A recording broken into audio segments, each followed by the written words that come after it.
Welcome to the Bauer Power Hour, where we pack motorsports, power sports, and the outdoor lifestyle with technology, innovation, news, and good times into an action-packed dirt-flinging show. Hosted by the one and only Charlene Bauer, who's been serving the off-road industry for over 20 years. Time to throw the green flag and get ready for another wild lineup. Thank you for joining us today. I'm your host, Charlene Bauer, and we are back with another exciting episode of Bauer Power Hour from the Bauer Media World Headquarters in Phoenix, Arizona, where thankfully the summer sun is finally starting to cool down. Today's show is presented by Kicker Audio, BF Goodrich Tires, Discount Tire, and the Mopar Pennzoil Express Lane. Kicker Audio is all about living loud. The fall colors are coming, the windows are about ready to be rolled down, well, at least here in Arizona, and I can hardly wait to bump some tunes down the road. Oh, come on. Don't tell me that you guys don't look at that guy and it makes you smile.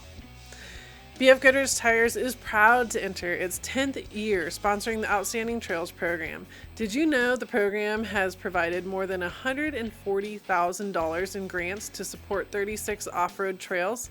This year's recipients will be announced at the Off-Road Expo. Discount Tire has over 900 locations across the U.S. Remember, we want to see your pictures of your visit. Be sure to post them to our Facebook page and use one of their hashtags while you're at it. Hashtag your journey starts here. Discount Tire wants to see your picture too. Did you know that Pennzoil is the oil that comes in all Jeeps? And did you know that there's an oil express lane at all Jeep dealers? Yep, Mopar and Pennzoil have been working together for years. This episode's guests are racer and businessman Todd Romano, Andy Myers from the Arizona Off-Road and Sand Expo, Amy Granat from CORVA will be joining us for a word about land use, and of course 30-pack Matt with our weekly tech and tool time. But first, some breaking news. Ensenada's Horsepower Ranch, which is one of the most iconic off-road destinations in Baja, Mexico, has gotten another lease on life thanks to a Southern California-based investment group. A new partnership announced the purchase of the 100-acre facility.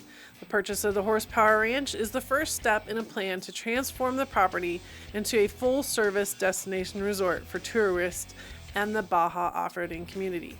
You can learn more about the Horsepower Ranch online at hprbaja.com. Congratulations to Yamaha Racing's Chad Winan, who once again defended his title at the AMA Pro ATV MX Series Championship with his fourth consecutive title, becoming only the second person in ATV MX history to accomplish this feat and the third in ATV MX history to be named a four-time champion. An awesome domination on his Yamaha YFC 450R. Our friends at UTVguide.com have entered a Polaris video challenge and they need likes on YouTube. If you like this video featuring the new Polaris Ace 570, please go to John Crowley's YouTube channel or search on there for Polaris Ace Takes on the Rubicon Trail. Or we'll put up the video link on today's show page on our website. Give it a watch and a thumbs up. Check out Payback Products Beadlock smartphone cases. The case is offered in multiple colors and models, including the iPhone 6 and 6 Plus. All proceeds from this phone case go to the Blue Ribbon Coalition. Let's be honest, it feels good to hold a little bit of billet to your head knowing you're supporting off-roading. You can order your beadlock case online at iShock.com. All of this news and more is available at offroadnewswire.com. If you have off-road news, please feel free to submit it to winning@bauermedia.com. Do you want to know what cool events are happening this weekend? Check out our Bauer Media calendar that is packed with events to attend across the country at bauermediacalendar.com. If you don't already get our weekly newsletter blast with all the previous weekend's race results, the week's calendar, Bauer Power Hour info, and current news and information from the industry, please go to our website and join in. You will never be out of the inside circle again, guaranteed. Alrighty, Pistons right here, and we're ready to carry on and get to the phone lines to chat with our first guest, racer Todd Romano, brought to you by Kicker Audio. If you drive a utility vehicle, Jeep, or motorcycle, Kicker Audio has the power sports stereo gear to entertain you at any location. The gear is compact, weatherproof, and provides you with great sounding music wherever the job or fun takes you. See your authorized kicker dealer for your off-road tunes. You may have been hearing Todd Romano's name a lot lately with the Artec and Robbie Gordon partnership that we've been talking about, but he is far from new to the game. His background includes starting Dragonfire Racing and is a trophy truck driver for the, get this guys, the TONKA truck. Hi Todd, how you doing tonight? Awesome, Charlene. Thanks for taking the time. Good. Thank you for taking the time. So you started Dragonfire Racing way back when. When did that start? You know, I was asked that a bunch this weekend at the Artec dealer show, and I'm thinking it was 12 to 13 years ago. Yeah. Pretty much when the Rhino 660 came out was the start of Dragonfire Racing. And you were right on that wave, right? Like as soon as that first UTV came out, you saw a niche and you went with it. I was really lucky. I was racing Class 1 at the time.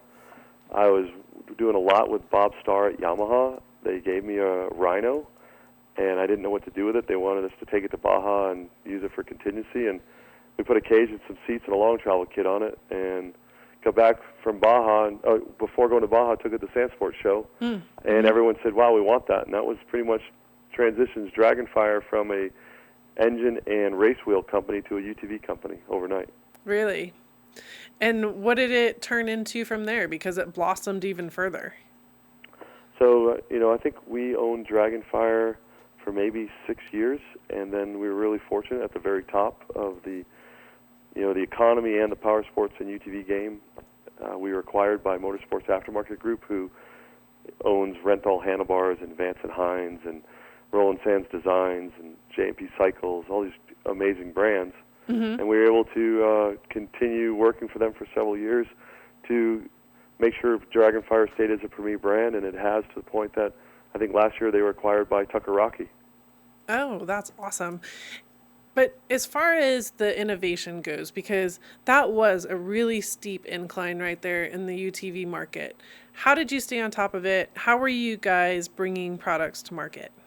My new partner, Robbie Gordon, said it best. People have to find their skill sets, and we are Imagineers. We can come up with great ideas. We didn't go to school to have engineering backgrounds. We surround ourselves with great people. We understand what we want and potentially what the market wants, and then find a way to bring it to market. And I had some great partners in business that eventually, or vendors in business, when I owned Dragonfire, that eventually would start helping me bring product to market because they knew we would be able to sell it. So eventually my ideas were ideas of others because they trusted our distribution and the success we had in taking product to market. At one time, we were introducing 15 new products a month. Really? Yep. Yeah. And that's quite a pat on the back because they believed in you as well as you believed in their product. Well, and it happened again, when we did this deal with Artec. Yeah. Robbie and I are tasked for three things: vehicle development for the next 5 years, accessory development, and marketing. Obviously, Robbie's going to handle a ton of the vehicle development, and I'm going to handle predominantly all the accessory development. There'll be crossover between the two of us, and then we'll both work on the activation. But to launch, we launched 48 new SKUs in 3 weeks at the dealer show. So tell us about some of those, and tell us how you guys developed that, and how long you've been working on that. Well, that was great. I was very fortunate that the people who believed me in the past still believed in me, and I was able to, look at some network opportunities that we hadn't utilized because obviously the Artec name and its own distribution brings some weight, and told everybody what we thought we needed first round. We're going to release every quarter about 50 to 75 new products. Wow. And we were fortunate to have people step up and stop what they were doing with other manufacturers or other vendors and took our designs and our prototypes and turned them into manufactured product. So what are some of those products that you introduced, or can we talk about them yet? Yeah, sure. They're all public now. The first round was fairly simple, and as much as speed is a racing performance line of Artec, I would tell you that a lot of it is used on anybody. There's wheels and tires. Everything we're doing is 30-inch wheels. We're not doing anything smaller than that. And everything right now is 14-inch tires, but 30-inch tires, 14-inch wheels. Okay. And the wheels are beadlock and non-beadlock. And right now we've partnered with both Method and Raceline to get that done. Two great companies that we've worked in the past with that had the ability to take some of their current designs and tweak them and turn them into speed designs. And we went to the billet accessories, from mirrors to shifters, the simple stuff that we could get done really quick. Side mirrors, rear view mirrors, tie rod ends, rear links. And then we went into some soft goods, some bags to carry your iPad or your phone, your wallet, all zipper bags that people are using when they're in the cars. We partnered with Rugged Radios. They're helping us on all our communication. They're one of both mine and Robbie's sponsors in the off-road racing program. Uh-huh. And Robbie, of course, has his own light bar company, so we brought that to Artec. And then we went to the seat and seatbelt market as well as the tie-down strap market. I think that's a pretty good mix to get started. Yeah, great variety. And it sounds like from the list there, most all the products that you guys brought in at this moment all go backwards to past models. Is that fair to say? Yeah, everything we build right now fits every single Wildcat X that's out. Well, the reason we also launched Speed is for the multi-line dealers that might not want to put Artec product in a Polaris, but they might put Speed in a Polaris. Oh, fair. So our seats and tires and billet accessories, they're all universal tie-down straps. A side mirror fits any car. A fire extinguisher bolts to any car. A utilitarian zipper bag fits on any car. And that's what we started to do. Oh, the other thing we did, we partnered with King Shocks. And we came out. Robbie's one of the few people who invented internal bypass back in the day. He was the only trophy truck with 4 shocks. So we were fortunate to take that technology, Robbie's ideas on valving and internals, and give it to King. And then King builds our shocks for us under the Speed line now. That's awesome. So all the Artecats that are limited edition Artecats and our aftermarket line is a Speed shock by King. Yeah. A great line to bring straight out of the gate as you guys launch into this. And we have 5 years to look forward to all the other innovation pieces. I know your guys' brains never stop, neither yours nor Robbie's. So can we even ask what's on the next horizon, or you're just going to keep it tight? No, I'll show you a bunch of stuff. One of the things that's neat, we had 3 weeks to take a prototype and turn it into a production car. And I don't think there's a better partner in the business to do it with than Robbie, with all the deadlines he's had to hit from SST, NASCAR, IndyCar, Dakar, and even off-road. When you put a task like that, and the manufacturing and prototyping facility is in North Carolina, it's about 160,000 square feet. We have, I think, 25 full-time employees down there just on the engineering and fab side, all for prototyping, not for production. That allowed us to get the 2017 and 2016 car done. So what most manufacturers take 2 to 3 years in planning, with the help of Artec having already done the motor and transmissions, we're able to take those 2 things, create some new intellectual property that hadn't been seen. It will be at the Sandsport show. Cool. The dealer's got a private viewing to place orders, but it will be public at the Sandsport show in 3 weeks for everyone to see what we came up with, and a little teaser on the 2017 car. Great. Well, we'll definitely drop by and check that out. Let's move on to racing. What else do you want to know? Let's move on to racing. Sure. TONKA trucks. I want to know about TONKA trucks. So I have this business model of finding companies that have amazing skill sets as a manufacturer or tenure as a company, but haven't figured out how to jump to the next level. And I sat down with TONKA or Hasbro one day, and I said, boy, we're getting our butt kicked by Mattel. That's when Mattel was doing stuff at X Games and really pushing the envelope, making really cool content videos, trying all these things to build their brand. And I said, you can either sit there and take this 50, 60-year-old company and continue to build dump trucks and fire trucks, which has a market. The nice thing about dump trucks and fire trucks, it's the things kids see when they're toddlers. The fire truck and the ambulance do go by. The dump truck goes by every day. The trash truck goes by. The helicopter goes by. And it's a pretty simple model. Teach kids to play with what they see. But the thing is, when we were kids, there wasn't TV and Nintendo and iPads and phones that gave us access to all this digital information. So by not changing, you're falling behind. So we taught them that if we needed to get involved in what's moving today, and what complemented more than a race program, and then to build replicas of our race cars. So, 3 years ago, I sat down and they approved it, and we started a race program, and now it's grown. We have my trophy truck. We have 4 cars in Lore's, and the program continues to evolve. And you can go to any Target, Walmart, KB Toys, Toys R Us, and you can buy, heck, last year you go to Wendy's and it was in the kids' meal. You could buy a Todd Romano replica toy. Yeah, and at the same time, you're also creating that content. You're creating the buzz, you're creating the fun, you're creating the online piece to marketing. Yep, never stop on creating content. We're on the Jay Leno show here in a couple weeks. Nice. It just keeps moving pretty quickly. Yeah. What have you learned from racing? What have you taken from racing and applied back to your business?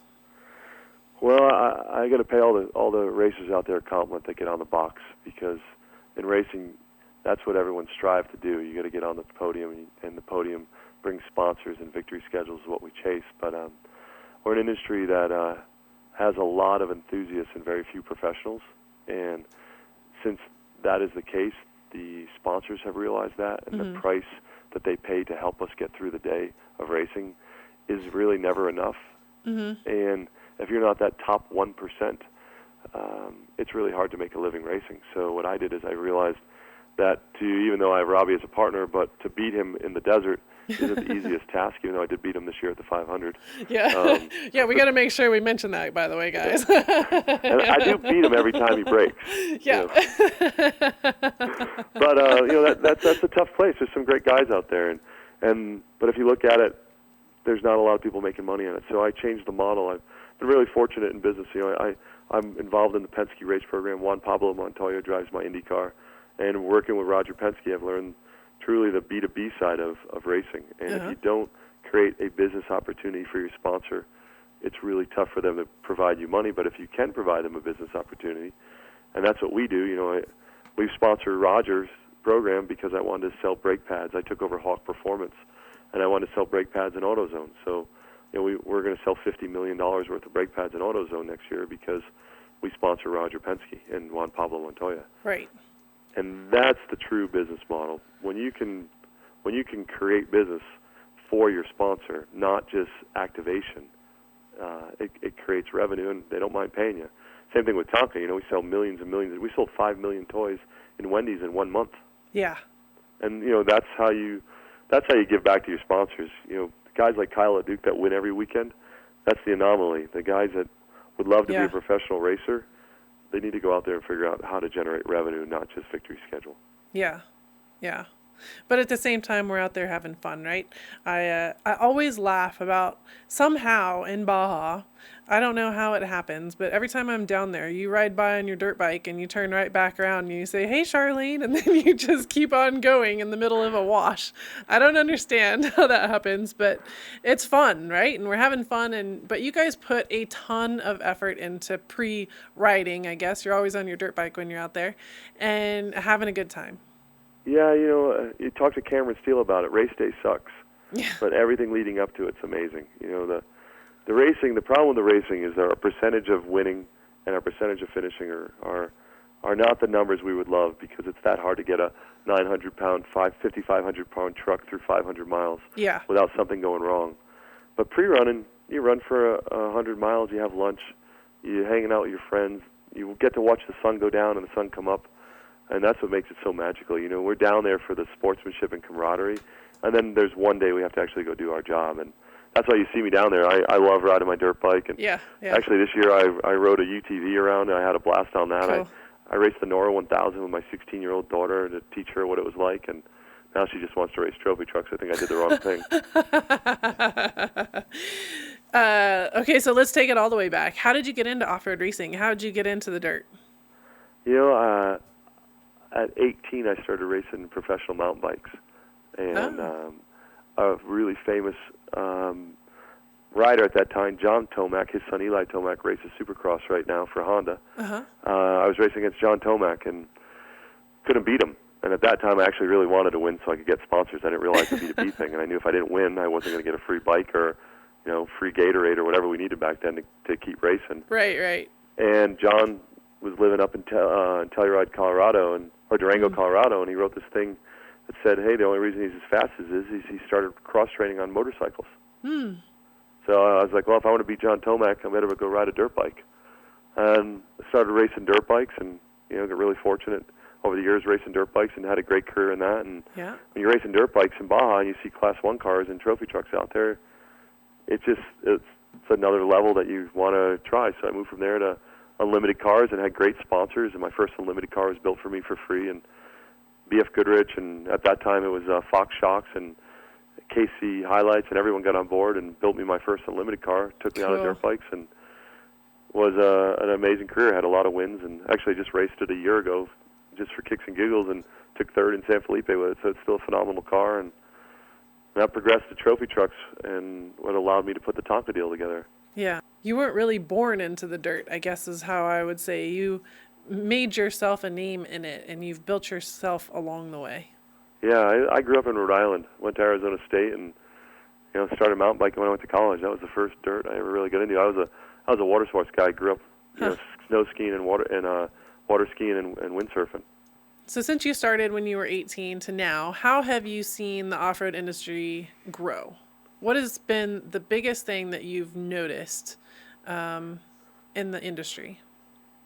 I think off-road, if it wasn't for UTV, we wouldn't be opening the doors. And it's like anything. You have to have the ability to put new people into a sport. And dirt bikes did it forever. And I think dirt bikes and ATVs have been replaced by UTVs. But UTVs is a predecessor to a four-wheel vehicle, and a four-wheel vehicle is what everyone wants to race. And if you look at the growing entries, 40, 50 cars, they're the biggest class out there. Yeah. And eventually those guys are spending $100,000 on a UTV to go race it, and they put factory deals together. If you look at all the money, right, look at all the sponsors right now. They're all the UTV factories.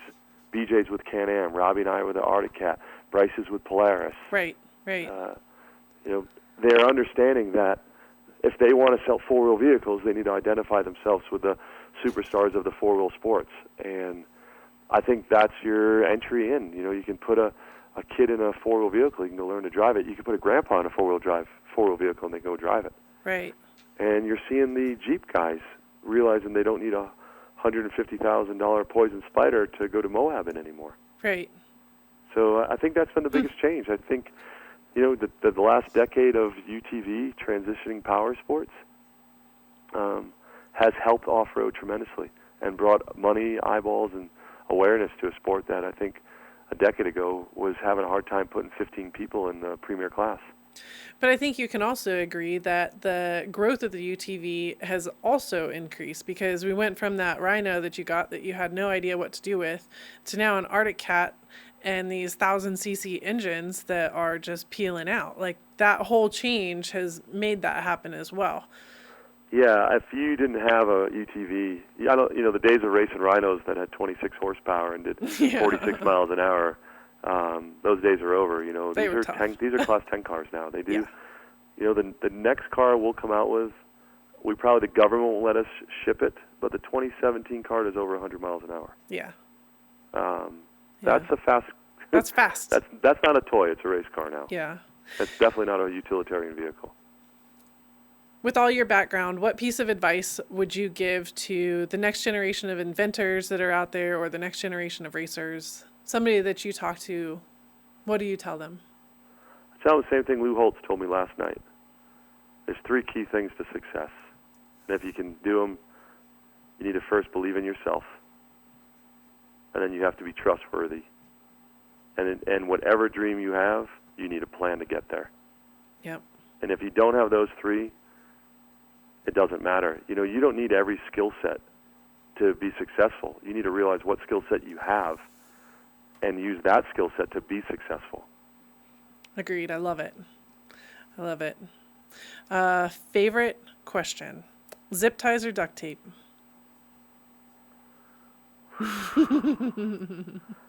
That is hard. It really depends on the state of emergency, too. I'm going to go with zip ties because my car has them on every tube. But there is a bag of duct tape. Awesome. That's so fun. All right. Well, you can find Todd on Facebook under Todd Romano Racing, on Instagram at TONKA Todd, on Twitter at TONKA Todd 33. Final word for us, Todd? Thanks for all the support, and look forward to bringing you the biggest, fastest Arctic cats in the business. I know it's going to be fun. I can hardly wait to watch it. Yeah. And now we're going to roll into our next guest, brought to you by BF Goodrich Tires. Are you driver enough to handle the ultra-high performance of the new BF Goodrich G-Force Comp 2 all-season tire, or the rugged toughness of the all-terrain TA-KO2? From August 31st to September 27th, get a $50 or $70 MasterCard reward card after submission when you buy a set of 4 new BF Goodrich passenger or light truck tires. Head to your local BF Goodrich dealer today. See redemption form for complete offer details. Offer expires 9/27/2015. Void where prohibited. Reward card issued by U.S. Bank pursuant to license from MasterCard International Incorporated. This show is exciting. I was introduced to the Arizona Sand Show in the mid-2000s. It was actually my first trip to Arizona. And after the 2008 economy decline, this year, Andy is bringing the show back. I'm really excited about it. So the new name is Arizona Off-Road and Sand Expo, and let's welcome Andy Myers to tell us all about it. Hey, Andy, how you doing? I am great, Charlene. How are you today, young lady? I'm doing good. We're having all kinds of fun, and I'm really excited that the Sand Show, or what was known as the Sand Show, is coming back as the Arizona Off-Road and Sand Expo, right? We are blown away by it. As some of you know, and as I'm sure you know, Charlene, I did leave for a while. We did have to shut down the show due to the fact that in 2008, 2009, our poor economy in America and in Arizona, at least in Arizona for sure, 6,000 companies shut down. Yeah. And it left us with a real nightmare here in Arizona as far as it was an economic catastrophe. Well, it just basically. made sense to shut it down, right? Like, why drag something on? Right, and I had to shut it down, and Yeah. and and these shows are very, very expensive to put on. They're not for the weak at heart, and so I shut it down, and I took a 4 or 5 year sabbatical, and other people came along and tried to do the shows, and they did, and some succeeded, and some did not. But it was really nice when I got back that the state asked me if I'd be interested in bringing the show back, and I took it as a big compliment. And of course, the first person I reached out to was you and several other people in the industry to make sure that it made sense, and you reassured me it made sense, and several others did, so thank you very much. And Yeah. I am very thankful we did, considering that at the very beginning of this event, we were only expecting, as me and you and several others discussed it at length over many meetings, we were expecting only 80 exhibitors. That was our goal. And as of right now, we're at 164. Really? Congratulations. Yeah. Yay. Yeah. Everybody was super concerned. The show was between the Sand Sports Show and the Off-Road Expo. But Arizona has its own demographic. It has its own unique group of manufacturers and retailers and consumers, and it was deserved. Unfortunately, the date did get dropped between two of the biggest shows. That wasn't by planning. That was just by nature of the beast. There just was no other facilities that could hold the show in Arizona that was available at the time. Yeah, so the show dates are September 25th, 26th, and 27th. Correct. And it's at Westworld in Scottsdale, Arizona. Different from where you used to hold it in downtown. Now you're out at Westworld. Correct. And that was part of the date change scenario. Yes. And you used to do it in December, so that's also a date change to a degree as well. Which we're pretty happy with the date change out of December, because Arizona is notoriously a rainy time, and any of the vendors that are listening out there remember the show we did when it did rain. And even though we still packed in between like 23 or 26,000 people, it was a catastrophe. It was really rough on me. Yeah. And when you're tossing that kind of money out there for an event, the last thing you want to do is deal with rain. You can ask Lucas Oil when they had to cancel races. Yeah. Or, dredge water, or run sub pumps and stuff. It's a mess. Yeah. So You have 184 vendors. What does that mean to the people coming? Is it all just off-road stuff, or what is it? Who is it? Okay. Well, basically what I do is, because Arizona doesn't have the kind of population density that, say, California does, that Los Angeles region does, where they can pull from Orange County, they can pull from San Diego, they can pull from Banning and north up into Lancaster and out to Barstow and that whole area. We don't have that in Arizona. We don't have that kind of population base. So Arizona, the way we have to put together shows, the correct way for us to do it in order to get the community together, is I put together shows that incorporate other events. So the Arizona Off-Road and Sand Expo is one community, and then on the outside event is the Arizona RV Expo. Mm-hmm. So there will be all kinds of RV companies, flatbed trailers, enclosed trailers, race trailers, flatbeds, all kinds of trailer companies. We'll have, and then inside we've got all the race trucks. We're really grateful that both the Geyser Brothers and Jimco have agreed to come to this. Cool. Campbell Enterprises is coming to this. We've got a whole group of mud boggers bringing out their mud bog trucks, which, lo and behold, I come from Ohio and Kentucky, and that's what I grew up doing. Yeah. I didn't even know there was enough water in the state of Arizona to hold a mud bog. And I think they put it there. What's that? I think they put it there. Yeah.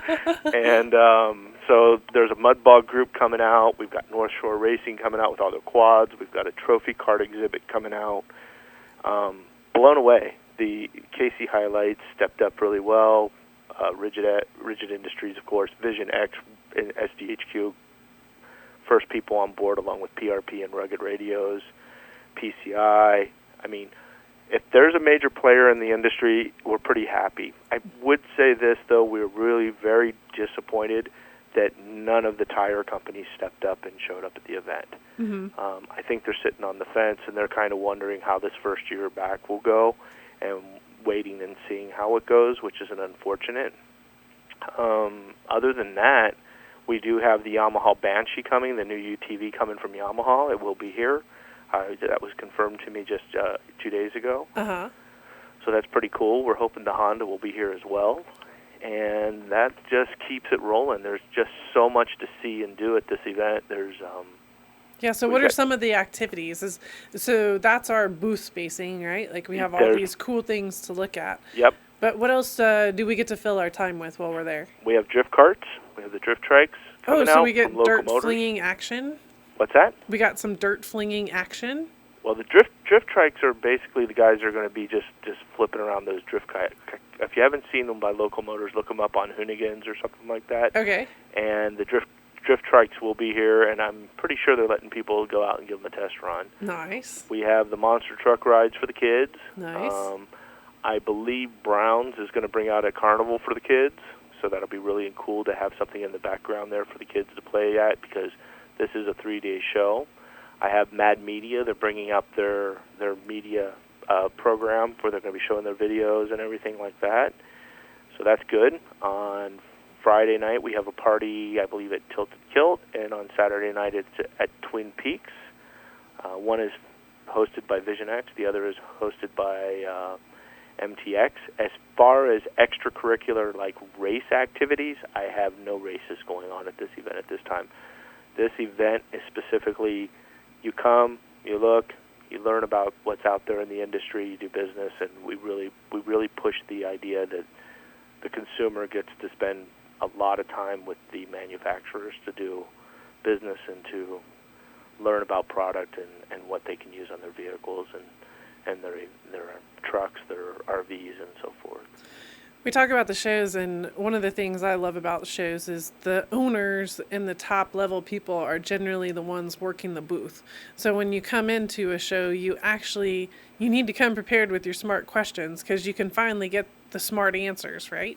Correct. Yes, this is definitely that show. I mean, it always has been that way. I mean, you'll have Doug out there from TMW. You'll have all the guys from PRP Seats. You're going to have Denny from Fodroll. The Fodrolls will be there. Joe from San Limo will be there. Corey from Desert Toys and Can-Am will be there. Yeah. SNS Sandcars, at Raw Motorsports. There's so many that will be there that will be able to give you really great knowledge of what you need for your vehicle or for your race prep and all of that. Right. Yeah, absolutely. Rewinding just a little bit, let's go back to, I'm just going to refer to it as the old show. It's not really fair, but it is kind of the old show, right? Like, yeah, it still is. Yeah. Almost a decade. It was a decade ago. Yeah. So this Arizona Sand Expo, how many years did you run that before? That was about 6 years. 6 years. And that was really based on the sand industry, right? we did sand, RV, motorcycle, and off-road. At the end of our hiatus there, in the last 2 years, we really brought out a strong off-road group. That's when Jim Baldwin was putting on CORE, so we had the CORE group out there, the Cuddy, Mr. Witten with GNR when it was Garen and Ron. They had their whole group out there. We had the whole Geyser Brother group out there. Todd Romano from Dragonfire was really pushing all his off-road stuff, racing at that point, and that was when UTVs were really clicking. And a lot of the names that you guys hear about today really started, at our event and at, the Sand Sport Show and the Off-Road Show. And I'm really pleased to say that I was there when they started. I mean, companies like Jagged X, TMW, PRP Seats, Vision X. Yeah, they were all brand new back then. They were all brand new. I mean, even Triple X, SDHQ. When Ryan first signed up for our show in Serena, I'll never forget the first year. We gave them a 20 by 20, and they showed up with 8 trucks. And I'm like, 8 trucks don't fit in a 20 by 20. So all these guys just kind of growing up with them and seeing them and seeing their growth. And for me, I'm just like, I feel like I'm privileged to be able to do this. This is probably the best thing I get to do. And as I've told you a million times, I'm only doing this to build business, to hang out with my friends and see people prosper and see our industry do well. And man, it puts a grin on my face every day I look at my floor plan. Yeah, your events have definitely supported the off-road industry, giving them a place to get in contact with the consumer and potentially a new consumer and show off something different. Absolutely. What is the biggest change that you've seen since, quote-unquote, the old show, right, through to the hiatus? I know we haven't had, quote-unquote, the new show yet, but what do you feel is the biggest change in the amount of time that you've been part of this scene? Sand cars decimated. No sand cars. Thanks to CARB. I sat on that board, as you remember. Yeah. I was a big part of that, when we were fighting with CARB to make sure that CARB was, going to be somewhat lenient to the car industry, and it just didn't happen. So to see a handful of them, of the car companies that remain, Racer, Sandcar, SCU, Joe Limo, San Limo, Funco, Tatum, these guys, to see them still in the ball game is wonderful, but really to watch that whole community just kind of go away has been really hard. But to see the growth of the Polaris UTV, I honestly, and I reference you a lot because you're like a mentor to me, and we've been peer-to-peer for so long, way back to the sand addiction days and everything else. Yeah. You've always been like, right there for me. But I swear that if it wasn't for the Polaris UTV, I don't think that there would be a lot of industry left. The ATV has gone away. The dirt bike sales are completely in the non-existent. They're almost non-existent, yeah. Yeah, for the adventure bike guys. And as far as everything else is concerned, you got your race crews, you got your Jeep guys, but the Jeep guys are a unique group that have their thing. Yeah. And the race crowd has their thing, but as far as a commercial industry, if the UTV hadn't come about and Polaris didn't pull the trigger on it after Yamaha got sued so bad, I don't think there'd be much of off-road community. I think it'd be Jeeps, I think it'd be off-road racing, and I don't think there'd be a lot of recreational users out there. I think it'd be really hurting. No, it's always good to see and hear people's perspectives, because everybody in the industry, especially your niches, the shows keeps, everything looking just a little bit differently, and you're interacting with companies much differently right now than most people do. So here's a great question for you. Mm-hmm. What is one of your favorite stories from an event of past? Just when we used to do the best damn ride in the desert. To give out, we used to have the Discovery Channel biker build-off at my events, and when that was on TV and that one is heyday, that was one of the best things. Those guys would crank 24 hours a day to get bikes done, and then we had the best damn ride in the desert, which next year I'm bringing back, which I gave out $10,000 of my own personal money, and it was for the best vehicle. And the hardest thing about that is I made the builders, who were actually part, that had entered their vehicles into the competition, they had to vote on another company's vehicle. They couldn't vote on their own. Yeah. So they actually physically had to walk around and look at other people's vehicles after they'd spent all the time building their own, and actually look at somebody else's and go, damn, that is nice. I would vote on that one, Yeah, So yeah. I put everybody in a kind of a weird thing, but when we threw up that money and I pulled that money out of my pocket and said, let's do this, the amount of eye candy that showed up at that show was just out of control. I mean, people were bringing stuff from all over, from Idaho, from Colorado, from Michigan, and I'm doing it again next year. And so I think for me personally, that was one of the coolest things I've ever done in the industry, is being able to put together a show and shine that just was beyond anything the industry had ever seen. All right, so that's what we get to look forward to next year, right? Next year we got, hopefully, Enduro Cross Race indoors. We know we got Ultra 4 coming. I'm pretty sure me and Big Rich and Shelly and the crew over there have locked that down.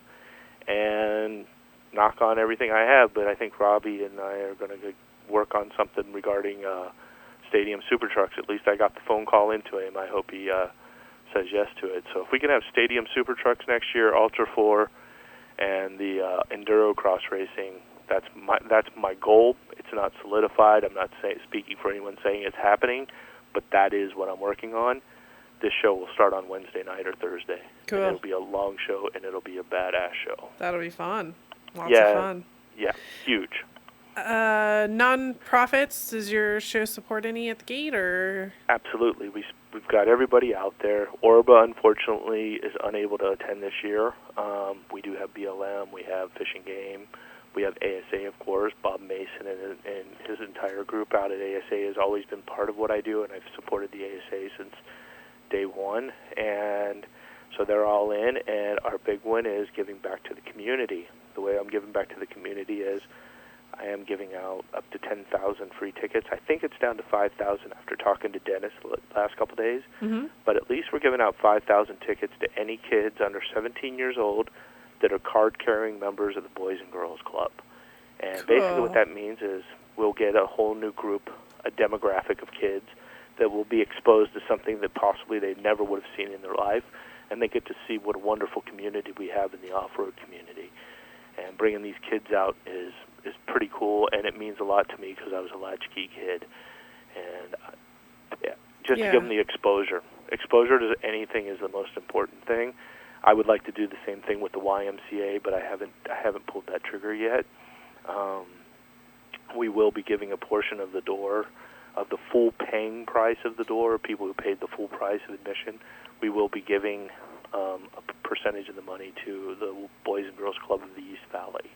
It's something I truly believe in. These people, they actually give back 93% of the donated funds to the kids, as opposed to a lot of NGOs and MPOs that don't give that much money back to the kids. So it's a big deal to me to give back to the community. All right. Well, once again, the dates are September 25th, 26th, and 27th, Friday. What are the times on Friday, Saturday, Sunday? Friday I open at 5 to 9. Okay. On Saturday, I think we're 9, or you'd have to check the website. I've been so far scrambled right now, and I don't have anything in front of me. But it's like 9 or 10 in the morning to 7 at night. And then on Sunday, it's like 9 in the morning or 10 in the morning to 4 in the afternoon. And we close it at 4 in the afternoon so all of our California vendors can bug out and get back to California and not be crushing it, trying to drive all night long and killing themselves on the 10 getting home. Yeah, exactly. You have a 1-day pass, a 3-day pass, and kids under 12 are free. Correct. And there will be a plethora of tickets. You'll be able to go to ArizonaOffroadExpo.com. There'll be a coupon locator. We have coupons available at Fodrell's, SDHQ, not tickets, coupons, $5 off coupons. O'Reilly's will have tickets actually for sale. Jackson Car Wash, that used to be Danny's, is now Jackson's. They've taken over, and they've done an absolutely wonderful job of doing that. And they will have $5 off coupons. We have Big O Tires. Thank you, Big O Tires, for supporting us. I believe Tire Pros will also be having tickets there. Thank you, Tire Pros, for getting on board and helping us out as well. There are a bunch, XTC, Motorsports will have stuff at their place. I can't think of them all. But there's a coupon locator that will be on the site. I've got 100,000 coupons, $5 off coupons I've printed up. You can pick them up everywhere. Share them with your friends. I don't care. It's $5 off. If you come to the gate, it's cash only. It's $20 at the gate, $30 for a 3-day pass. Bring that $5 off coupon. I'm going to give you $5 off either a 1-day pass or a 3-day pass. I don't care. All right. Here's my favorite question, and I know you're going to have a great answer. Zip ties or duct tape? How could you not have both? How can you not have both at anything you do? You've got to have them both, right? One day, duct tape. Go ahead. One day we're going to have you on when we're not talking about the show and we're talking about who you really are and what you go and do and all your crazy adventures. Yeah. But we tried to keep it to the show today. I'm like, okay, let's stay focused. Yeah, the duct tape holds my pants. I'm looking at a pair of shorts I just rode in Vietnam, and they're held together by duct tape. So yeah, duct tape and zip ties are. I don't know what I'd do with them without them. Without them, exactly. All right. Well, you can find out more about the Arizona Off-Road and Sand Expo on their website at ArizonaOffRoadExpo.com. On Facebook under Arizona Off-Road Sand Expo, on Instagram at AZ Off-Road Expo, and on Pinterest and Google Plus at Arizona Off-Road and Sand Expo. Final word, Andy? Come on out and enjoy it. This is Arizona's time to have a great show for the community. I spent a lot of time and money in this thing, and more importantly, my heart's in it. I do this thing as a hobby. As everyone knows in this industry that knows me knows I have businesses all over. And this is purely a hobby I do, and I absolutely love it. And I try to bring out the absolute best. Compare our websites to everybody else's there. Our websites are beautiful. I put a lot of time into it. But I appreciate our community more than anyone know. I don't race. I don't claim to race. I'm not the fastest, but I love it, and I am the quintessential fan of the off-road community. Yep, I second that motion for you. Thank you. So thank you so much for joining us today, Andy, and taking time out of your schedule. Now we're going to join Amy from CORVA for a few words about our land fight. Brought to you by Discount Tire. When you're driving down the road, the last thing you want to think about is tires. Trust Discount Tire to get you up to speed on the right tire for your vehicle. Log on now to DiscountTire.com for the best deals on tires and wheels. We're America's largest independent tire store. Come check us out, and we'll show you why. And remember, if ever you're not satisfied with one of our tires, please feel free to bring it back. Thank you. Amy Grant from the California Off-Road Vehicle Association, otherwise known as CORVA, is joining us today to talk about meetings. Lots and lots of meetings. Hi, Amy. How are you doing today? I'm doing great. 2 meetings down and 1 to go. So what a lot of people don't realize about the land fight, they see the outside looking in, right? But what you guys do on a daily basis is meetings. Lots of meetings. Well, what we figured out is that it's important to go where policy and how policy is being made, because so many times in the past we've been surprised when something came down and we never knew about it. So now we're venturing out into scientific venues, into areas where they're often quite surprised to see off-road representatives. Yeah. But we're able to convey the thoughts of our members and all off-roaders in California and how important it is to keep that off-road access. And if we weren't there, we wouldn't be able to convey their feelings and their thoughts. Sure. Okay. Totally makes sense. So what are some of these meetings that you go to? And, I'm just broad stroking it, so help us get in a little deeper. The last 2 days, Monday and Tuesday, was the California Climate Change Symposium 2015. At the Sacramento Convention Center. And this one was important because representatives from every state and federal agency, along with decision makers, were there talking about policy changes in land use in response to climate change. And I know that a lot of people, even the scientists, will admit they really don't know what's going on. So there are no hard and fast rules, and it really doesn't matter what we think about climate change. What matters is that something is going to change on the ground. And we want to be part of that discussion. so we can bypass the politics of it and really confront when they say, well, we have to restrict vehicles here or we have to restrict access, and say, why? How will that benefit the landscape? And it's a very simple question. Nice. But it works. Yeah, and you get it in there. You put it on the notes. Always. Yeah. It doesn't help. And it's really important for everybody to understand that they can do this too. They'll hear of meetings, and environmental groups like to hold a lot of meetings. And it's important for us to go and listen to what they're talking about, but also to go to politicians, to go to people that you know and say, my off-road access is important to me. It's important to my family. This is what we do, and this is what we love. Yeah. What are some of the other easy questions? Like you just presented the one, right? Or what would somebody else ask at a meeting like that?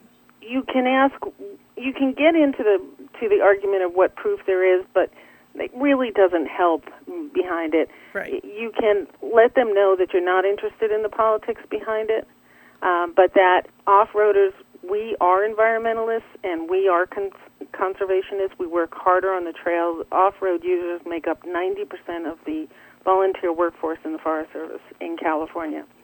So we're on the ground doing the work.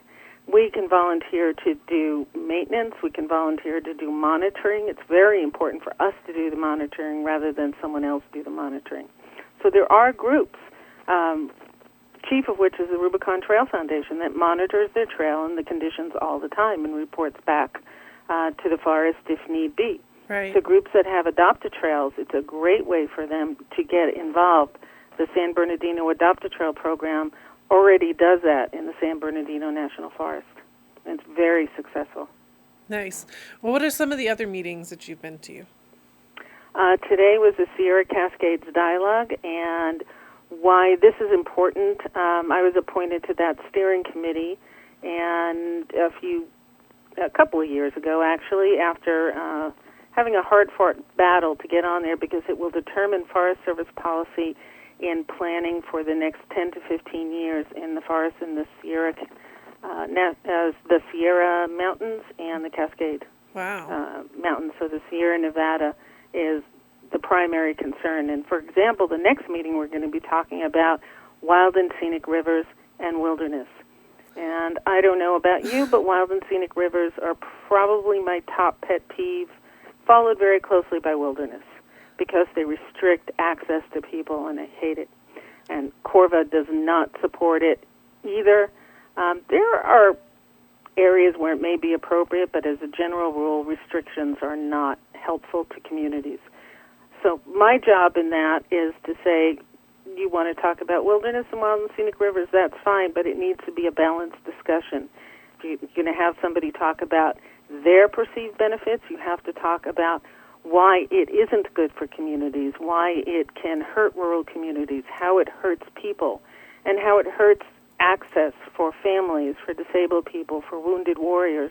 Anybody who wants to see an area that can't walk into it when it's declared wilderness, they lose. Mm-hmm. And that's a disproportionate impact in law, it's called. And that isn't very well known, and it is, we believe, a form of discrimination. So just the fact that I was there, I was able to put that into conversation and challenge the Forest Service to have a balanced discussion. Thank you. So we get our viewpoint across. Thank you. Thank you very much for sitting through these meetings and meetings and meetings. And let's be real, they can't all be of super highest of interest. You know, sometimes they're boring, right? But they're boring a lot. They're boring a lot. They are boring a lot, and I do get a fair amount of work done on articles and returning emails. But when I go out of the meetings, I really, truly think that what would have happened if I wasn't there. Yes. And I have a great board of directors, and there are many of us that go to these meetings. There's some in Southern California. I'm in Sacramento, and there's Southern California, and then I have people down there, CORVA, on the board of directors of CORVA, going to the meetings, and they say the same thing. Yeah. They're frustrating, they're hard, but you have to be present because the world is run by people who show up. And we show up. Love it. Love it. Thank you so much. You can find more info about CORVA on their website at corva.org or on Facebook at CORVA, the California Off-Road News and Updates, and on YouTube under CORVA channel. Final word, Amy? I just encourage everybody to get involved. Get to know the decision makers in your local area, and anytime you need help on any issue, give me a call, send me an email, and in CORVA, we're here to help you. Awesome. Thank you so much. That was excellent information. Now, I know how much you guys and gals love tech and tools. So let's see what 30-pack Matt has up his sleeve for us today. And I think we get to head back out into the garage to do some welding. Brought to you by Mopar Pennzoil Express Lane.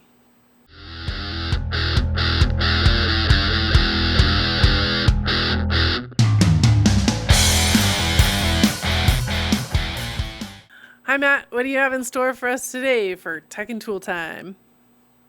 Today we're talking about axle housings and the options you have with the housing you might have and why aftermarket housings are so popular and why truss kits are so popular and all the different options there and also what we're choosing to do to gauge Craigslist.com. All right. So we're playing with Gabe's JK. And we know we have like a stock housing to play with, right? But what's the difference between a stock housing versus an aftermarket? So the biggest difference is with today's vehicles, they're trying to get fuel economy. And the best way to improve vehicles' fuel economy is to strip weight. Just to lose weight, and the less weight going down the road, the better the economy is. And what's bad for an off-road vehicle is stripping weight out of certain areas, and what they did is with the stock Dana 30 and 44 that's in a JK, they reduced the thickness of the tube, axle tube, and they've also reduced the diameter. So not only is it smaller around, but it's just thinner wall, so it's just it's not really up to the task for some moderate to hard wheeling. Mm-hmm. And we're going to address that with some aftermarket parts. So an aftermarket housing then is clearly thicker throughout itself. Yeah, the aftermarket housing solves all of the problems because it builds it thick and burly to begin with, where a stock JK has a 2 3/4 inch axle tube with maybe a 3/16 wall thickness, so it's not very big. And aftermarket housing uses a 3-inch axle tube with a 1/2 inch wall thickness, so it's just big and burly, and you gain all the strength you need there. So an aftermarket housing doesn't need the truss and gussets and all that stuff because it's so burly and strong, but you know the factory stock housing can really get destroyed quickly with going off-road. What's the difference between a truss kit and sleeves, and why would I use one over the other? The difference between a truss kit and a sleeve kit is the truss kit goes on the outside of the axle housing. Every part gets welded on the outside of the axle housing. Okay. The sleeve kit gussets the knuckles, and it also includes a sleeve, right? Another tube that gets hammered on the inside of the axle tube you already have, and rosette welds hold it in, and it increases the thickness of the axle tube. But one of the downfalls is it decreases the inside diameter. So the major downfall with a sleeve kit is you can't run a 35 spline axle in the JK axle like you could with the truss kit, because the truss kit goes all on the outside. Gotcha. That makes a ton of sense. Okay, and for our project for the Craigslist-a-con, you said we're going for the truss kit. Yeah, we chose the truss kit because we wanted to go to the 35 spline RCE shaft, ultimate strength, and also we had already found a used 35 spline ARB. So the truss kit solves all the problems with the stock housing with just simply weld them on to the outside of the housing, and it's bulletproof as we need. All right, so we have the Artec Truss kit here, and it's for the Dana 44 Rubicon with the track bar, the raised track bar bracket, right? So what did you do to the stock axle to get it ready to put this truss kit on? Well, what we did is, of course, clean it off, and I talked about that a few episodes ago with, cleaning all the paint off before we start doing our welding project. But the other thing that needs to be done is, because the truss kit comes with a new track bar mount, we need to remove the track bar and steering stabilizer mount that are on the factory housing. And also, Artec offers 2 different track bar mounts, one for a factory mount, and 2, the second one is a raised track bar. And the reason you'd want a raised track bar is if you do a drag link slip. That's where the drag link gets slipped on top of the mount, and it helps keep all your steering geometry flatter, and it reduces bump steer. So we went with the high track bar mount because we're going to flip Gabe's drag link. And after we get the mount cut off, got to clean all the paint off. I like to use sanding pads, Scotch-Brite pads, wire wheels, anything and everything, and most of the time it's on a 1/4-inch air grinder, just because it's smaller and you can get it into all the tight places, because it's really hard to get in between the inner C's and the coil buckets. But once you get it all cleaned up, you can start fitting the truss on and tacking it into place. And before you start welding it, you need to remember that part of this truss welds to the cast iron center. And welding the cast, it's best to use like a nickel rod with an arc welder or a TIG welder. But a MIG welder seems to do a good enough job on this. I haven't had any crack completely. I've seen a couple cracks in some of them just from heat change. But the best way is when you start tacking it all on and you're getting ready to weld this thing, just get your torch out and preheat the cast to about 400 degrees or so, and basically it needs to sizzle and pop if you spit on it or sprinkle a little water on it, and that just, it helps the cast not suck all the heat out of the weld, because when you weld on it, the cast will pull all the heat away and it'll cause the weld to crack. So where we'll use heat on the cast and we want heat there, we don't want heat on the axle tubes and all the brackets, because that'll make the axle bend and tweak. Yeah. So where we'll weld the cast almost all in one pass and keep it nice and hot, we'll go through and we'll do 3-inch stitch welds on everything else that gets welded to the axle, because we just don't want to bring too much heat into it, because it'll basically turn into a smiley face. It'll pull the whole top of the axle. In turn, we'll be trying to keep the axle straight with a truss, and we'll actually end up bending it while we weld it on. So, right. Kind of a catch-22 there, isn't it? Yeah, so you just got to be careful and skip around, and only a little bit of welding here and there. Awesome. Well, we're all welded up, and we have that front axle truss kit all done. Next, I guess we get to go inside, right? So thank you so much for joining us today. And that wraps up this episode of Bauer Power Hour. Hope you enjoyed all the great information from all of our guests today. Be sure to check our website for guests that maybe you've missed in the past. They all have such an awesome story. And be sure to like and follow our pages on Facebook, Twitter, and Instagram. If you'd like to be on our show, know somebody who should be, or just want to chat, visit BauerPowerHour.com and click on Let's Chat to contact us with all of your very cool ideas. Well, you guys, I've got to get back to work. Until next time, have a great week in the dirt. Want to learn more about the guests on today's show? Visit www.BauerPowerHour.com for more information, photos, and videos. Follow us on Facebook, Instagram, and Twitter by searching for Bauer Power Hour Show for daily breaking news updates.